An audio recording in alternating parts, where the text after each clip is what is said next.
Bismillahirrahmanirrahim.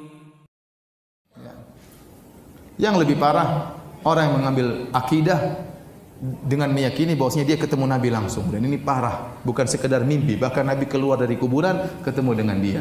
Ini lebih parah lagi. Ya. Seperti ada sebagian thariqat ya yang menyebutkan bahwasanya pemimpinnya pernah datang ke Masjid Nabawi. Kemudian rindu bertemu dengan kakeknya Rasulullah sallallahu alaihi wasallam. Maka dia pun menyampaikan nasyid-nasyid, syair-syair tentang kerinduannya bertemu dengan kakeknya. Dia ingin berjabat tangan dengan kakeknya. Tahu-tahu kuburan Nabi bergerak, tahu-tahu tangan Nabi keluar, siap untuk dia apa? Berjabat tangan. Ini benar, saya tidak, ini disebutkan oleh mereka. Thariqat tertentu. Thariqat apa? Tertentu. Bahkan ada orang seperti itu di tanah air kita. Yang sekitar tahun 2000-an dia berkata, saya pergi ke Madinah. Kemudian tiba-tiba kuburan Nabi bergoyang. Kemudian tiba-tiba Nabi keluar, lantas Nabi pun datang kepada saya, Nabi pun mencium kedua lututku. Subhanallah. Ini ngawur. Sekarang orang ini luar biasa. Acara kematiannya sampai macet di mana-mana. Orang ini, videonya masih ada di YouTube. Orang begitu bodohnya meyakini hal seperti ini. Kasihan. Siapa yang peringatkan kaum muslimin yang ribuan, ratusan ribu seperti itu? Saya bicara juga, saya ini siapa? Harusnya orang-orang besar, ya kita hidup untuk mengingatkan umat dari kesyirikan, dari pengkultusan yang tidak benar.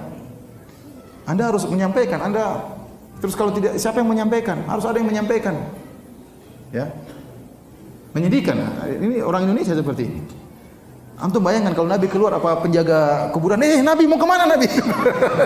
Kira-kira gimana? Sebentar, saya mau ke situ. Kan pasti heboh atau tidak? Heboh. Nabi keluar tiba-tiba. Ya. Apalagi dia bilang kuburan goyang, goyang kan apa enggak heboh? Namun demikian, ya. Ibnu Taimiyah mengatakan, segala kesesatan, sesat apapun, sebahlul apapun, seaneh apapun, pasti ada pengikutnya. Benar. Pasti ada pengikutnya. Ente percaya sama siapa? Siapa namanya? Lia Aminuddin. Katanya malaikat Jibril mau turun di Monas. Ada yang percaya tidak? Ada yang percaya. Waktu malaikat Jibril tidak jadi turun, kenapa landasannya belum ada? Ya, ada yang pengikutnya. Terkadang pengikutnya orang pintar, orang kaya, dokter dan macam-macamnya. Kesesatan apapun, seaneh apapun, pasti ada pengikutnya. Karena iblis menghias. Iblis menghiasi keanehan-keanehan. Tapi demikian juga sebagian orang mengambil akidah dari Nabi Khidir. Oh, Nabi Khidir masih hidup. Terus ketemu dengan guru saya. Terus Nabi Khidir ajarin macam-macam. Ya ini saya sekarang mengamalkan. Loh, benar yang ditemui gurumu Nabi Khidir? Ya benar. Dari mana kamu tahu Nabi Khidir? Dia ngaku sebagai Nabi Khidir. Dan yang benar Nabi Khidir sudah meninggal. Ini dijelaskan oleh para ulama seperti Ibnu Katsir, Ibnu Hajar Al-Asqalani rahimahullahu taala. Dan ingat, setan bisa ngaku sebagai Nabi Khidir. Kalau Nabi Muhammad sallallahu alaihi wasallam kita tahu ciri-cirinya, fisiknya seperti apa. Sehingga kalau ada orang ngaku sebagai Nabi Muhammad, kita tinggal cocokkan dengan ciri-ciri Nabi sallallahu alaihi wasallam. Nabi Khidir di mana ciri-cirinya? Enggak ada disebutkan. Nah, kalau ada setan ngaku sebagai Nabi Khidir, ente percaya ternyata gondruwo gimana? Oleh karenanya para hadirin dan hadirat yang dirahmati Allah Subhanahu wa taala, tidak boleh menjadikan mimpi sebagai dalil, sumber akidah. Tapi di antara sumber akidah yang keliru yang juga berbahaya adalah menjadikan akal sebagai sumber akidah. Banyak orang tersesat dalam hal ini, menjadikan akal sebagai sumber akidah. Ya. Mereka tatkala melihat dalil menurut mereka tidak masuk akal, maka mereka tolak, terutama berbicara tentang sifat-sifat Allah Subhanahu wa taala. Ya akhi, mungkin menurut Anda tidak masuk akal, masih banyak orang masuk akal.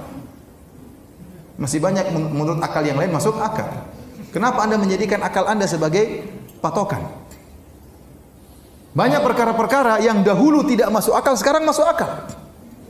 Saya bilang sama antum, kalau antum kembali 1000 tahun yang lalu, terus antum bilang sama nenek moyang kita 1000 tahun yang lalu, ada alat bisa video call. Kira-kira nenek moyang kita bilang apa? Ente gila bin Majnun katanya. Bisa video call gimana caranya? Nggak usah jauh-jauh, sekarang saja saya tanya sama antum. Antum tahu nggak cara kerja video call? Kok bisa wajah kita di sini kemudian muncul di HP istri kita dengan jarak berkilo-kilo, ada yang bisa jelaskan? Antum aja nggak ngerti sampai sekarang gimana caranya. Saya pernah tanya sama orang, bagaimana caranya? Kok bisa saya ngomong di sini suara saya kedengar di sana? Ya mungkin orang yang pakar itu kan ada gelombang Ustaz karena begini suara dan macam-macam atau lewat kabel dan macam-macamnya. Saya sampai sekarang tidak ngerti. Ada yang bilang Ustaz saya tahu Ustaz. Kalau ada pulsanya bisa Ustaz. Dia paham. Itulah pemahaman dia. Mau diapain? Kalau nggak ada pulsanya nggak bisa. Memang top kata saya.